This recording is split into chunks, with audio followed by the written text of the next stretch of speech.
পাবনার অগ্রণী ব্যাংকের কাশীনাথপুর শাখায় স্বাভাবিক কার্যক্রম শুরু হয়েছে। সেখানকার আরো খবর জানাতে আমাদের সাথে সরাসরি যুক্ত হচ্ছেন শাহিন রহমান। শাহিন, এমন নেতিবাচক খবরের শিরোনাম হওয়ার পর গ্রাহক এবং কর্মকর্তাদের প্রতিক্রিয়া কেমন দেখছেন? তমাল, আসলে গত বৃহস্পতিবার ঘটনার পর আসলে গত দুদিন ছুটি শেষে আজকে সপ্তাহে প্রথম কর্মদিবস এবং ব্যাংকে আমরা সকাল থেকে এসে দেখেছি যে ব্যাংকের যে কার্যক্রম স্বাভাবিকভাবে চলছে, তবে গ্রাহক উপস্থিতিতে এখন আমরা একটু কম দেখতে পাচ্ছি।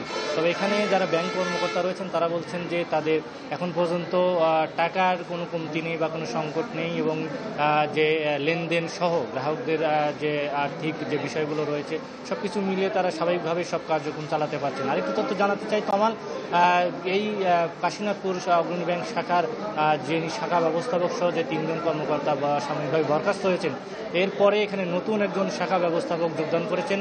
পাবনার আব্দুল হামিদ রোড শাখার অগ্রণী ব্যাংকের সিনিয়র প্রিন্সিপাল অফিসার আব্দুল সবুর শেখ, তিনি এখানে নতুন দায়িত্বপ্রাপ্ত আজকে যোগদান করেছেন এবং অভিযুক্ত যে ক্যাশ অফিসার ছিলেন সুব্রত চক্রবর্তী, তার পরিবর্তে এখানে যোগদান করেছেন সোহেল রানা নামে একজন, তিনি পাবনার আতাইকুলা শাখার অগ্রণী ব্যাংকের যিনি ক্যাশ অফিসার।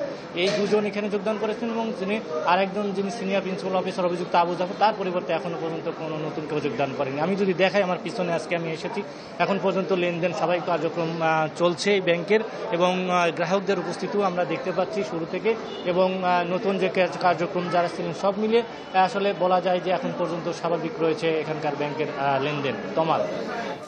শাহিন, আপনাকে ধন্যবাদ। পাবনা থেকে আমাদের সঙ্গে যুক্ত হয়েছিলেন শাহিন রহমান। 1, 2, 3 ঢাকায় জমি জিতে নিন 100% ক্যাশব্যাক সহ 20 কোটি টাকার পুরস্কার।